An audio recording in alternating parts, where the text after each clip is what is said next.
আসসালামু আলাইকুম এভরিওয়ান, কেমন আছেন? আশা করি সকলে ভালো আছেন। তো আপনারা চলে আসলাম আরও একটি ভিডিও নিয়ে। তো আজকের ভিডিওতে আপনাদেরকে দেখাবো রবি সিমে টাকা কাটা সার্ভিস কীভাবে আপনি বন্ধ করবেন। তো আমাদের অনেক সময় দেখা যায় ব্যালেন্স থেকে অকারণে টাকাগুলো কেটে নেয়, এবং কি আমরা যখন কোনো জায়গায় কথা বলি অনেক সময় টাকাগুলো বেশি কাটে। তো এছাড়াও কিন্তু বিভিন্ন সার্ভিস আমাদের মোবাইলে অ্যাক্টিভ করা থাকে রবি সিমে।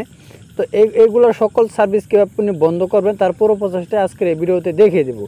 তো ভিডিওটা স্কিপ করবেন, স্কিপ না করে কন্টিনিউ দেখতে থাকুন, তাহলেই বুঝতে পারবেন। তো কথার বরাবর না কিছু ভিডিও মূল পড়ে চলুন, ভিডিওটা শুরু করা যাক। তো রবি সিমে টাকা কাটা সার্ভিস বন্ধ করার জন্য আপনি চলে যাবেন আপনার ফোনের ডায়াল প্যাড অপশনে। তো আমি আমার ডায়াল প্যাড অপশনে চলে আসলাম। চলে আসার পর এখানে আপনি ডায়াল করে দিবেন *121# এই কোডটা আপনি ডায়াল করে দিবেন। *121 এটা আপনি ডায়াল করে দিবেন। তো আমি আমার রবি সিমে ডায়াল করে দিলাম। তো ডায়াল করার পর একটু আপনাদের মধ্যে সময় নেবে।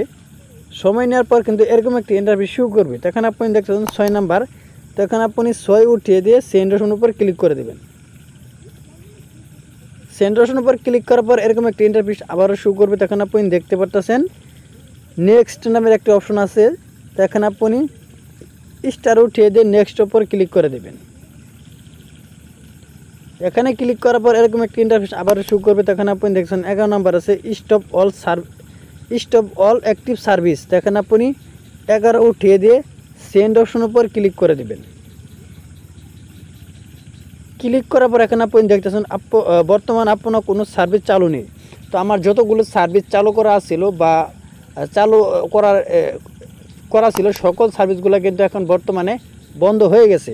তো এরকমভাবে কিন্তু আপনার রবি সিমে এই কোডটি ডায়াল করার মাধ্যমে সকল প্রকার সার্ভিস আপনি বন্ধ করতে পারবেন। তো এই ছিল মূলত আজকের ভিডিও মনে ক্লিয়ারলি বুঝতে পারছেন।